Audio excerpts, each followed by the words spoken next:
pada video pembelajaran kali ini, Ibu akan menjelaskan tentang perkalian bentuk aljabar. Nah, misalnya diberikan perkalian bentuk aljabar seperti berikut ini. A dikali dengan B. Nah, biasanya perkalian dalam bentuk aljabar juga ditulis dalam titik dengan tanda titik seperti itu ya. Jadi A dikali dengan B, maka hasilnya adalah AB. Jadi ingat, kalau A dikali B itu langsung aja tulis hasilnya AB.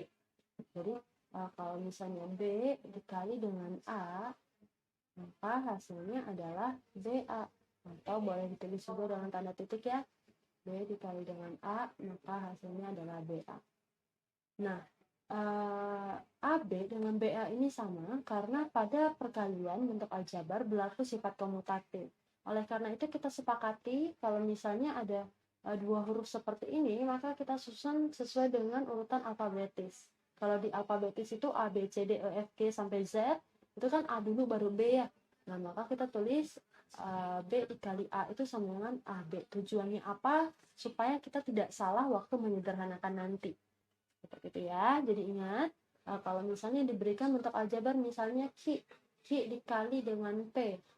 Q dikali dengan P, maka hasilnya adalah QP kan ya. Tapi karena alfabetnya P dulu baru Q, maka kita tulisnya sama dengan PQ. Oke, ini untuk poin yang pertama ya. Kemudian untuk perkalian bentuk aljabar, misalnya seperti ini. Diberikan perkalian bentuk aljabar A dikali dengan P ditambah Q.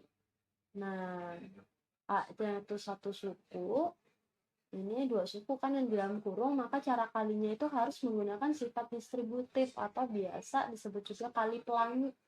Nah, jadi kita kalikan satu per satu. Positif A dikali dengan positif P, maka hasilnya adalah AP.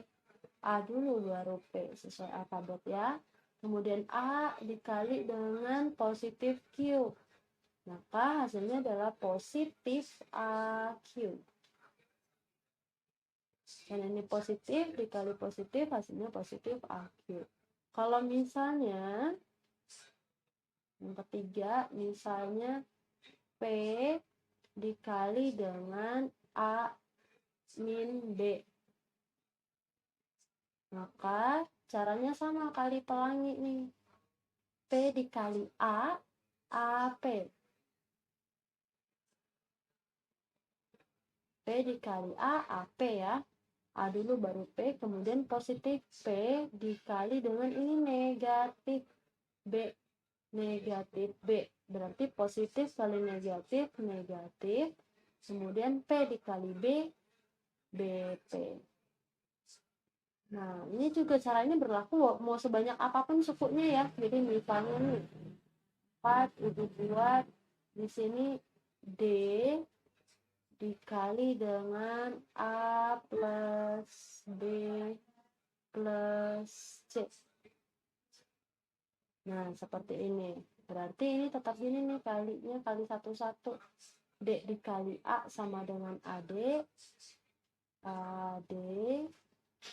Kemudian D dikali B. Positif. BD.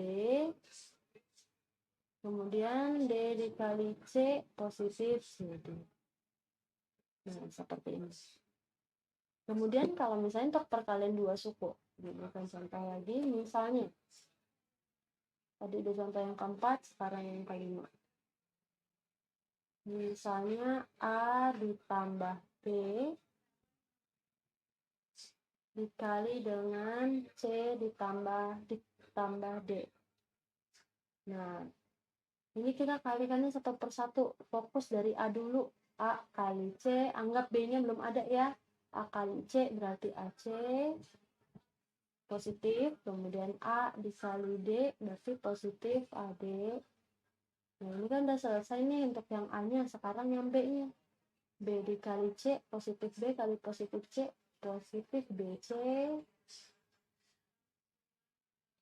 Kemudian B dikali BD berarti positif BD. Nah, sekarang lihat, ini nggak ada yang sejenis kan? AC, AD, BC, BD. Karena tidak ada yang sejenis, variabelnya beda-beda semua, maka ini sudah yang paling sederhana. Seperti itu ya. Nah, sekarang kita mau coba lagi contoh soalnya. Misalnya nih, yang ke-6. Misalnya diberikan A tambah B, C kurang D. Kemudian, sini lihat. Kita mulai dari A dulu ya. A dikali C sama dengan AC. A dikali negatif D. Ya, positif kali negatif D berarti negatif AD. Nah, jadi penghubungnya ini positif atau negatif disesuaikan dengan ini hasil kalinya. Nah, ini udah nggak ada lagi nih, berarti sekarang yang B. Positif B, C-nya kan positif ya, tidak ada tanda di depannya. Berarti positif B dikali positif C. Positif kali positif pastilah positif. A, B kali C, BC. Nah, sekarang yang ini positif dikali negatif, hasilnya negatif. Langsung tuliskan negatif biar nggak lupa. Kemudian B dikali D sama dengan BD. Nah, kemudian yang perlu diingat kalau misalnya variabelnya sama, jadi misalnya A dikali A. A dikali A itu sama dengan A pangkat 2. Nah, ini yang perlu diingat ya, berarti kalau B kali B berapa? Hasilnya apa? B pangkat 2 gitu ya. Nah, yang ke-8, kalau misalnya konstanta 2 dikali misalnya 3A. Maka kita bisa hitung nih, 2 dikali 3 berapa? 6. Berarti 6A. 6A. Karena 3A itu artinya 3 kali A. Jadi 2 kali 3, 6. 6 kali A, 6A. Seperti itu.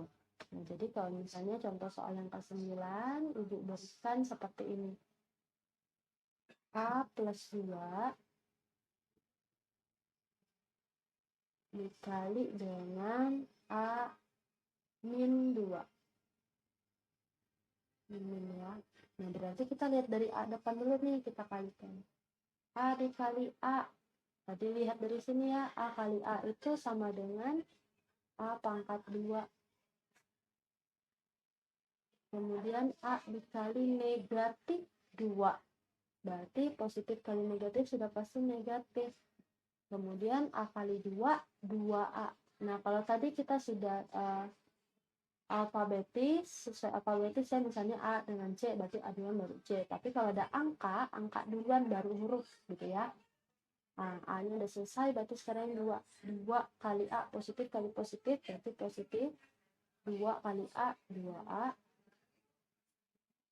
Kemudian positif kali negatif, negatif. 2 kali 2, 4. Nah, sekarang kita perhatikan di sini A kuadrat, ada negatif 2A, positif 2A, min 4A. Ini ada yang sama nih, sejenis, sama-sama variabel A. Kalau sejenis berarti bisa kita sederhanakan. Jadi sama dengan A pangkat 2, kemudian negatif 2A tambah 2A. Negatif 2 tambah 2 kan 0 ya.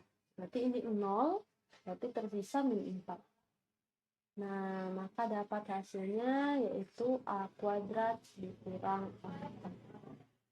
Jadi, setelah kalian selesai mengalihkan bentuk aljabarnya, perhatikan ada nggak ya suku yang sejenis. Kalau ada suku yang sejenis, maka harus kita sederhanakan seperti itu. Sekian video pembelajaran kali ini, selamat belajar.